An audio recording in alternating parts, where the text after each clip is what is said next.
ವರಮಹಾಲಕ್ಷ್ಮಿ ವ್ರತದ ದಿನ ವಿಶೇಷವಾಗಿ ಯಾವ ವಸ್ತುಗಳನ್ನು ಕಲಶದಲ್ಲಿ ಹಾಕಿದರೆ ಲಕ್ಷ್ಮಿ ಸ್ಥಿರವಾಗಿ ನೆಲೆಸಿ ಮನೆಯಲ್ಲಿ ಧನ ಸಂಪತ್ತು ವೃದ್ಧಿಯಾಗುತ್ತದೆ, ಯಾವ ಸಮಯದಲ್ಲಿ ಪೂಜೆ ಮಾಡಿದರೆ ಶ್ರೇಷ್ಠ, ಯಾವ ಬಣ್ಣದ ಸೀರೆ ಉಡಿಸಿದರೆ ಒಳ್ಳೆಯದೆಂದು ನೋಡೋಣ.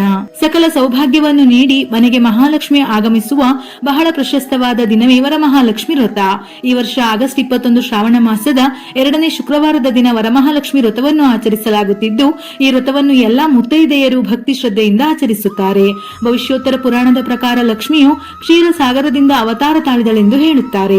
ರಾಕ್ಷಸರು ಹಾಗೂ ದೇವತೆಗಳು ಅಮೃತ ಪಡೆಯುವುದಕ್ಕಾಗಿ ವಾಸುಕಿಯ ಸಹಾಯದೊಂದಿಗೆ ಮಂದರ ಪರ್ವತವನ್ನು ಕಡಿಯುತ್ತಿರುವಾಗ ಕ್ಷೀರಸಾಗರದಲ್ಲಿ ಪರಿಶುದ್ಧವಾಗಿ ಶ್ವೇತವರ್ಣದಲ್ಲಿ ಲಕ್ಷ್ಮಿ ಉದ್ಭವಿಸುತ್ತಾಳೆ. ಲಕ್ಷ್ಮಿ ಎಂದರೆ ಶುದ್ಧತೆಯ ಸಂಕೇತ ಆಗಿರುವುದರಿಂದ ಹಬ್ಬದ ದಿನದಂದು ಮುಂಜಾನೆ ಎದ್ದು ಮನೆಯನ್ನು ಶುಚಿಗೊಳಿಸಿ ರಂಗೋಲಿ ತಳಿರು ತೋರಣಗಳಿಂದ ಅಲಂಕರಿಸಿ ಅಭ್ಯಂಜನವನ್ನು ಮಾಡಿ ಶುಭ್ರವಾದ ಬಟ್ಟೆಯನ್ನು ತೊಟ್ಟು ಮಡಿಯಲ್ಲಿ ನೈವೇದ್ಯವನ್ನು ತಯಾರಿಸಲಾಗುತ್ತದೆ.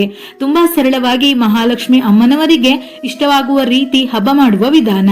ಕೆಲವರ ಕುಟುಂಬದಲ್ಲಿ ಲಕ್ಷ್ಮಿ ಕೂರಿಸುವುದು ವಾಡಿಕೆಯಾಗಿ ಪಾಲಿಸುತ್ತಾರೆ, ಆದರೆ ಕೆಲವರಿಗೆ ಈ ಪದ್ಧತಿ ರೂಢಿಯಲ್ಲಿ ಇರುವುದಿಲ್ಲ. ಹಾಗಾಗಿ ತುಂಬಾ ವಿಷಯಗಳಲ್ಲಿ ಗೊಂದಲ ಇರುತ್ತದೆ. ವರಮಹಾಲಕ್ಷ್ಮಿ ವ್ರತ ಆಚರಣೆ ಮಾಡುವವರು ಪದ್ಧತಿಯನ್ನು ಅನುಸರಿಸಲೇಬೇಕು. ನಮ್ಮ ಅನುಕೂಲಗಳಿಗೆ ತಕ್ಕಂತೆ ಪೂಜೆ ಪುನಸ್ಕಾರಗಳನ್ನು ಮಾಡಬೇಕು, ಆದರೆ ಆಡಂಬರಗಳೇ ಮುಖ್ಯವಲ್ಲ. ಪೂಜೆಯಲ್ಲಿ ಬೇಕಾದ ಮುಖ್ಯ ಸಾಮಗ್ರಿ ಭಕ್ತಿ. ಆದ್ದರಿಂದ ಯಥಾಯೋಗ್ಯವಾಗಿ ಭಕ್ತಿ ವಿಶ್ವಾಸಗಳಿಂದ ಪೂಜೆಯನ್ನು ಮಾಡುವುದೇ ಅತಿ ಪ್ರಧಾನ. ತುಂಬಾ ಸರಳವಾಗಿ ಅಮ್ಮನವರನ್ನು ಆಹ್ವಾನಿಸಿ ಸರಳ ವಿಧಾನದಲ್ಲಿ ಪೂಜೆ ಮಾಡುವವರು ಈ ನಿಯಮಗಳನ್ನು ತಪ್ಪದೇ ಪಾಲಿಸಿದರೂ ಸಾಕು, ಅಮ್ಮನವರು ಸಂತೃಪ್ತಿಯಾಗುತ್ತಾರೆ. ವರಮಹಾಲಕ್ಷ್ಮಿ ವ್ರತದ ದಿನ ತಲೆ ಸ್ನಾನ ಮಾಡಿ ಶುದ್ಧವಾದ ಬಟ್ಟೆಯನ್ನು ಧರಿಸಬೇಕು. ಅಂದರೆ ಕೆಲವು ಕಡೆ ಮಡಿ ಬಟ್ಟೆ ಎಂದು ಕೂಡ ಕರೆಯುತ್ತಾರೆ. ಇಲ್ಲವಾದರೆ ಹೊಸದಾದ ಅಥವಾ ತೊಳೆದಿರುವ ಬಟ್ಟೆಯನ್ನೇ ಧರಿಸಬೇಕು. ಮೊದಲಿಗೆ ಕಲಶ ಸ್ಥಾಪನೆ ಮಾಡುವ ಜಾಗದಲ್ಲಿ ಅಷ್ಟದಳ ರಂಗೋಲಿ ಹಾಕಿ ಅರಿಶಿನ ಕುಂಕುಮ ಇಟ್ಟು ಕೈ ಮುಗಿದು ಒಂದು ತಟ್ಟೆ ಅಥವಾ 2 ಶುದ್ಧವಾದ ಬಾಳೆ ಎಲೆಯ ಮೇಲೆ 5 ಹಿಡಿ ಅಕ್ಕಿ ಹಾಕಿ ಅದರ ಮೇಲೆ ಶ್ರೀ ಸ್ವಸ್ತಿಕ್ ಅಥವಾ ಅಷ್ಟದಳ ಪದ್ಮರಂಗೋಲಿ ಹಾಕಿ ಹೂವು ಇಟ್ಟು ಕೈ ಮುಗಿದು ತಾಮ್ರದ, ಹಿತ್ತಾಳೆಯ, ಪಂಚಲೋಹದ ಅಥವಾ ಬೆಳ್ಳಿಯ ಯಾವುದಾದರೂ ನಿಮ್ಮ ಶಕ್ತಿಗನುಸಾರವಾಗಿ ಕಲಶವನ್ನಿಟ್ಟು ಕಲಶಕ್ಕೆ ಪರಿಶುದ್ಧವಾದ ಮಡಿ ನೀರನ್ನೇ ಹಾಕಬೇಕು. ಅಂದರೆ ಉಪಯೋಗಿಸಿದ ಪಾತ್ರೆಯಲ್ಲಿ ಅರ್ಧ ಉಳಿದಿರುವ ನೀರನ್ನು ಉಪಯೋಗಿಸಬಾರದು.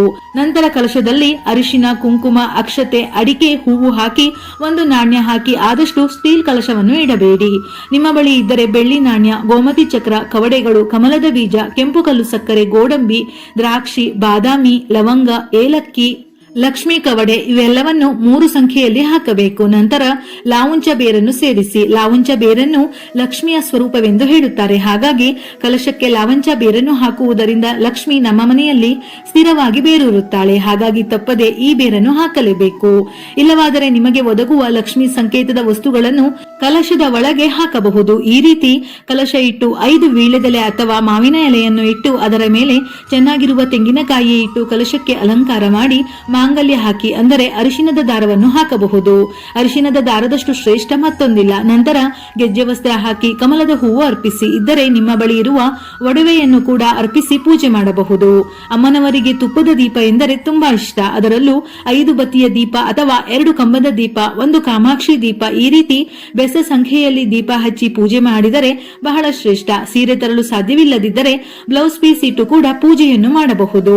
ವರಮಹಾಲಕ್ಷ್ಮಿ ವ್ರತದ ದಿನ ಕಾಮಾಕ್ಷಿ ದೀಪ ಅಥವಾ ಅಷ್ಟಲಕ್ಷ್ಮಿ ದೀಪವನ್ನು ಬೆಳಗಿದರೆ ತುಂಬಾನೇ ಶ್ರೇಷ್ಠ. ದೀಪಕ್ಕೆ ಶುದ್ಧವಾದ ತುಪ್ಪ ಅಥವಾ ಕೊಬ್ಬರಿ ಎಣ್ಣೆ, ಎಳ್ಳಿನ ಎಣ್ಣೆಯನ್ನು ಬಳಸಬಹುದು.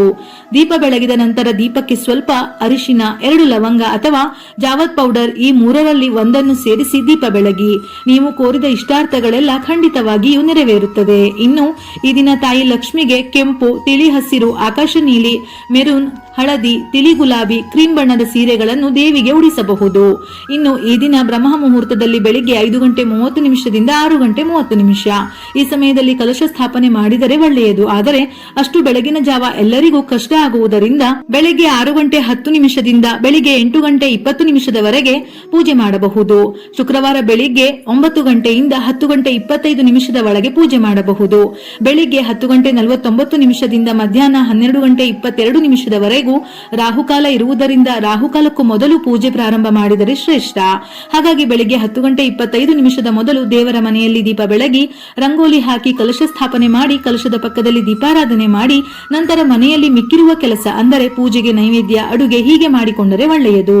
ಮಧ್ಯಾಹ್ನ ಸಮಯದಲ್ಲಿ ಪೂಜೆ ಮಾಡುವವರು ಮಧ್ಯಾಹ್ನ 1 ಗಂಟೆಯಿಂದ 3:15 ಪೂಜೆ ಮಾಡಬಹುದು. ವರ್ಷಕ್ಕೆ ಒಮ್ಮೆ ಮಾಡುವ ಈ ವ್ರತ ಒಳ್ಳೆಯ ಸಮಯದಲ್ಲಿ ಮಾಡಿದರೆ ಶ್ರೇಷ್ಠ. ಎಲ್ಲಕ್ಕಿಂತ ಬೆಳಗಿನ ಸಮಯದಲ್ಲಿ ಸಮಯದಲ್ಲಿ ಪೂಜೆ ಮಾಡಿದರೆ ಬಹಳ ಒಳ್ಳೆಯದು. ಆದರೆ ನಿಮ್ಮ ಸಮಯ ಅನುಕೂಲಕ್ಕೆ ತಕ್ಕಂತೆ ಒಮ್ಮೆ ಯೋಚಿಸಿ ಪೂಜೆ ಮಾಡಿ.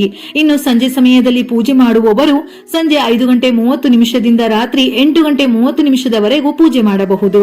ಈ ವರ್ಷ ವರಮಹಾಲಕ್ಷ್ಮಿ ವ್ರತದ ದಿನ ಅದ್ಭುತ ಹಾಗೂ ಶ್ರೇಷ್ಠವಾದ ಅಮೃತ ಗಳಿಗೆಗಳು ಬಂದಿದ್ದು ಬೆಳಿಗ್ಗೆ 6 ಗಂಟೆಯಿಂದ ಬೆಳಿಗ್ಗೆ 11:53 ಒಳಗೆ ಸರ್ವಾರ್ಥ ಸಿದ್ಧಿಯೋಗ ಹಾಗೂ ರವಿ ಯೋಗವಿದ್ದು ಈ ಸಮಯದಲ್ಲಿ ತಾಯಿ ಲಕ್ಷ್ಮಿಯನ್ನು ಪೂಜಿಸಿ ಆರಾಧಿಸಿದರೆ ಅತ್ಯಂತ ಶ್ರೇಷ್ಠ. ಯಾಕೆಂದರೆ ಅದ್ಭುತ ಯೋಗಗಳಲ್ಲಿ ಈ 2 ಯೋಗಗಳು ಒಂದು. ಈ ಸಮಯದಲ್ಲಿ ಪೂಜಿಸಿ ಆರಾಧಿಸುವುದರಿಂದ ಸಂಪತ್ತು ವೃದ್ಧಿಯಾಗುತ್ತದೆ, ತಾಯಿ ಲಕ್ಷ್ಮಿಯ ಅನುಗ್ರಹ ಲಭಿಸುತ್ತದೆ, ಆಕಸ್ಮಿಕ ಧನಲಾಭವಾಗುತ್ತದೆ, ಕುಟುಂಬದಲ್ಲಿ ಸಿರಿ ಸಂಪದಗಳು ಲಭಿಸುತ್ತದೆ. ಹಾಗಾಗಿ ಈ ಸಮಯದಲ್ಲಿ ಕಲಶ ಸ್ಥಾಪನೆ ಮಾಡಿ ಪೂಜೆ ಮಾಡಿದರೆ ಅತ್ಯಂತ ಶ್ರೇಷ್ಠ. ಇನ್ನು ಕೆಲವರ ಮನೆಯಲ್ಲಿ ಕಲಶ ಇಟ್ಟು ಪೂಜೆ ಮಾಡುವ ಸಂಪ್ರದಾಯ ಇರುವುದಿಲ್ಲ. ಅಂತವರು ಕೂಡ ಈ ಸಮಯದಲ್ಲಿ ಲಕ್ಷ್ಮಿಯ ಅಷ್ಟೋತ್ತರದೊಂದಿಗೆ ಕುಂಕುಮಾರ್ಚನೆ ಮಾಡಿ ವ್ರತದ ಕಥೆಯನ್ನು ಹೇಳಬಹುದು. ಲಕ್ಷ್ಮಿಗೆ ಸಂಬಂಧಪಟ್ಟ ಶ್ಲೋಕ ಮಂತ್ರಗಳನ್ನು ಪಠಿಸಬಹುದು ಅಥವಾ ಕೇಳಬಹುದು. ನಿಮ್ಮ ಶಕ್ತಿಗೆ ಅನುಸಾರವಾಗಿ ದೇವರಿಗೆ ನೈವೇದ್ಯ ಮಾಡಿ ಪೂಜೆಯನ್ನು ಮಾಡಿ ಮುತ್ತೈದೆಯರ ಆಶೀರ್ವಾದವನ್ನು ಪಡೆದರೂ ಕೂಡ ತಾಯಿ ಲಕ್ಷ್ಮಿಯ ಸಂಪೂರ್ಣ ಅನುಗ್ರಹ ಪ್ರಾಪ್ತಿಯಾಗುತ್ತದೆ. ಆಡಂಬರಕ್ಕಿಂತ ಮನಸ್ಸಿನಲ್ಲಿರುವ ಶ್ರದ್ಧೆ ಭಕ್ತಿ ತುಂಬಾ ಮುಖ್ಯ. ಇನ್ನು ತಾಯಿಗೆ ಪ್ರಿಯವಾದ ನೈವೇದ್ಯವೆಂದರೆ ಗೂಡಾನ್ನ ಅಥವಾ ಬೆಲ್ಲದ ಅನ್ನ, ಕೋಸಂಬರಿ. ಲಕ್ಷ್ಮಿಗೆ ಪ್ರಿಯವಾದ ಧಾನ್ಯವೆಂದರೆ ಕಡಲೆಬೇಳೆ. ಹಾಗಾಗಿ ಈ ದಿನ ಕಡಲೆಬೇಳೆಯಿಂದ ತಯಾರಿಸಿದ ಹಯಗ್ರೀವ, ಹೋಳಿಗೆ, ಪಾಯಸವನ್ನು ಕೂಡ ಮಾಡಬಹುದು. ಇದರ ಜೊತೆಯಲ್ಲಿ ನಿಂಬೆಹಣ್ಣಿನ ಚಿತ್ರಾನ್ನ ಹಾಗೂ ನಿಮ್ಮಿಂದ ಸಾಧ್ಯವಾಗುವ ತಿಂಡಿಗಳನ್ನು ಅರ್ಪಿಸಬಹುದು. ಅವರವರ ಯಥಾಶಕ್ತಿಯಂತೆ ಲಕ್ಷ್ಮಿಯನ್ನು ಚಿನ್ನ, ಬೆಳ್ಳಿ, ಹೂವುಗಳೊಂದಿಗೆ ಅಲಂಕರಿಸಿ ಪೂಜಿಸುತ್ತಾರೆ. ತಾಯಿಗೆ ಹೂವುಗಳೆಂದರೆ ಬಹಳ ಪ್ರೀತಿ. ಅದರಲ್ಲೂ ಕಮಲದ ಹೂವು ಹಾಗೂ ಬಿಲ್ವಪತ್ರೆ ಎಂದರೆ ತಾಯಿಗೆ ತುಂಬಾ ಪ್ರೀತಿ. ಬಿಲ್ವ ವೃಕ್ಷದಲ್ಲಿ ಲಕ್ಷ್ಮಿ ನೆಲೆಸಿದ್ದಾಳೆಂದು ಬಿಲ್ವಪತ್ರೆಯಿಂದ ಪೂಜೆ ಮಾಡಿದರೆ ತಾಯಿ ಒಲಿಯುವಳೆಂದು ಹೇಳುತ್ತಾರೆ. ವರಲಕ್ಷ್ಮಿ ಎಂದರೆ ವರಗಳನ್ನು ಕೊಡುವವಳು ಎಂದು ಕೂಡ ಹೇಳುತ್ತಾರೆ. ಈ ವ್ರತವನ್ನು ಯಾರು ನಿಷ್ಠೆಯಿಂದ ಮಾಡುತ್ತಾರೋ ಅವರಿಗೆ ಹಾಗೂ ಅವರ ಕುಟುಂಬದ ಪ್ರತಿಯೊಬ್ಬರಿಗೂ ಒಳ್ಳೆಯದಾಗುತ್ತದೆ. ಎಲ್ಲಾ ಕೆಲಸದಲ್ಲಿ ಏಳಿಗೆ ಆಗುತ್ತದೆ. ಅದು ಎಂತದ್ದೇ ಸಮಸ್ಯೆ ಇರಲಿ ಈ ಒಂದು ವ್ರತ ಮಾಡಿದರೆ ಸಕಲವು ಪ್ರಾಪ್ತಿಯಾಗುತ್ತದೆ. ಹಾಗಾಗಿ ನಮ್ಮ ಪೂರ್ವಿಕರು ಹೇಳುವ ಮಾತೆಂದರೆ ಎಲ್ಲಿ ತನು ಮನ ಮನೆ ಶುದ್ಧವಾಗಿರುತ್ತದೆಯೋ ಅಲ್ಲಿ ಲಕ್ಷ್ಮಿಯು ತಾಂಡವವಾಡುತ್ತಾಳೆ ಎಂದು. ಎಲ್ಲದಕ್ಕಿಂತ ಇಲ್ಲಿ ಭಕ್ತಿ ಹಾಗೂ ಶ್ರದ್ಧೆ ಮುಖ್ಯ. ಮೊದಲು ಪ್ರಥಮ ಪೂಜಿತನಾದ ಗಣಪತಿಯನ್ನು ಪೂಜಿಸಿ ನಂತರ ತಾಯಿ ಲಕ್ಷ್ಮಿಯನ್ನು ಪೂಜಿಸಬೇಕು. ಕುಂಕುಮಾರ್ಚನೆ ಮಾಡುವುದರೊಂದಿಗೆ ಲಕ್ಷ್ಮೀ ದೇವಿಯನ್ನು ಆವಾಹನೆ ಮಾಡುತ್ತಾರೆ. ಪೂಜೆಯ ಸಮಯದಲ್ಲಿ ನಿಮಗೆ ಈಗಾಗಲೇ ನೀಡಿರುವ ಸೌಕರ್ಯಗಳಿಗೆ ಧನ್ಯವಾದಗಳನ್ನು ತಿಳಿಸಿ ಕುಟುಂಬದವರಿಗೆಲ್ಲ ಆರೋಗ್ಯ ಆಯುಷ್ಯವನ್ನು ಕೊಟ್ಟು ಕಾಪಾಡು ಎಂದು ಪ್ರಾರ್ಥಿಸಿ. ಲಕ್ಷ್ಮೀ ದೇವಿಯ ಜೊತೆ ಯಾವಾಗಲೂ ವಿಷ್ಣುವನ್ನು ಪೂಜಿಸಬೇಕು. ಲಕ್ಷ್ಮಿ ಸ್ಥಿರವಾಗಿ ನೆಲೆಸಬೇಕೆಂದರೆ ವಿಷ್ಣು ಸಮೇತ ಲಕ್ಷ್ಮಿಯ ಆರಾಧನೆ ಮಾಡಲೇಬೇಕು. ಇದರಿಂದ ಲಕ್ಷ್ಮೀ ಸಮೇತ ವಿಷ್ಣುವಿನ ಅನುಗ್ರಹದ ಜೊತೆ ಸ್ಥಿರವಾಗಿ ಮನೆಯಲ್ಲಿ ನೆಲೆಸುತ್ತಾಳೆ. ಲಕ್ಷ್ಮೀ ನಾರಾಯಣರ ಅನುಗ್ರಹ ಲಭಿಸುತ್ತದೆ. ಭಕ್ತಿಯಿಂದ ತುಪ್ಪದ ದೀಪದ ಆರತಿ ಮಾಡಿ ಈ ದಿನ ತಪ್ಪದೆ ಮುತ್ತೈದೆಯರಿಗೆ ಅರಿಶಿನ ಕುಂಕುಮವನ್ನು ಕೊಟ್ಟು ಅವರ ಆಶೀರ್ವಾದವನ್ನು ಪಡೆದು ನಿಮ್ಮ ಪೂಜೆಯನ್ನು ಪೂರ್ತಿ ಮಾಡಿ. ಪೂಜೆಯ ನಂತರ ಶ್ರೀ ವರಮಹಾಲಕ್ಷ್ಮಿ ವ್ರತದ ಕಥಾಶ್ರವಣ ಮಾಡಿದವರಿಗೆ ದಾರಿದ್ರ್ಯ ಕಳೆದು ಆಯಸ್ಸು, ಆರೋಗ್ಯ, ಸಂಪತ್ತು, ಧನ ಧಾನ್ಯಗಳೆಲ್ಲವೂ ಪ್ರಾಪ್ತಿಯಾಗುತ್ತದೆ. ಒಮ್ಮೆ ವರಮಹಾಲಕ್ಷ್ಮಿ ವ್ರತ ಮಾಡಿದರೆ ಸಾಕು, ಅಷ್ಟಲಕ್ಷ್ಮಿಯರಿಗೆ ಪೂಜೆ ಸಲ್ಲಿಸಿದಷ್ಟು ಫಲ ಲಭಿಸುತ್ತದೆ. ಈ ದಿನ ತಪ್ಪದೆ ಹೊಸ್ತಿಲು ಪೂಜೆಯನ್ನು ಮಾಡಿ. ಹೊಸ್ತಿಲಿನಲ್ಲಿ ಸಾಕ್ಷಾತ್ ಲಕ್ಷ್ಮೀ ನಾರಾಯಣರ ಸಾನ್ನಿಧ್ಯ ಇರುವುದರಿಂದ ಈ ದಿನದ ಪೂಜೆಗೆ ಸಾಕ್ಷಾತ್ ಲಕ್ಷ್ಮೀ ನಾರಾಯಣರ ಅನುಗ್ರಹ ದೊರೆಯುವುದಲ್ಲದೆ ಮನೆಯಲ್ಲಿ ಸುಖ, ಸಂತೋಷ, ನೆಮ್ಮದಿ ನೆಲೆಸುತ್ತದೆ. ವಿಡಿಯೋ ಇಷ್ಟ ಆಗಿದ್ದಲ್ಲಿ ಮರೆಯದೆ ಲೈಕ್ ಕೊಟ್ಟು ನಿಮ್ಮವರಿಗೆ ಶೇರ್ ಮಾಡಿ. ಇದೇ ರೀತಿಯ ಮನಮುಟ್ಟುವ ಉಪಯುಕ್ತ ಮಾಹಿತಿಗಳಿಗಾಗಿ ಮತ್ತೆ ಭೇಟಿಯಾಗೋಣ.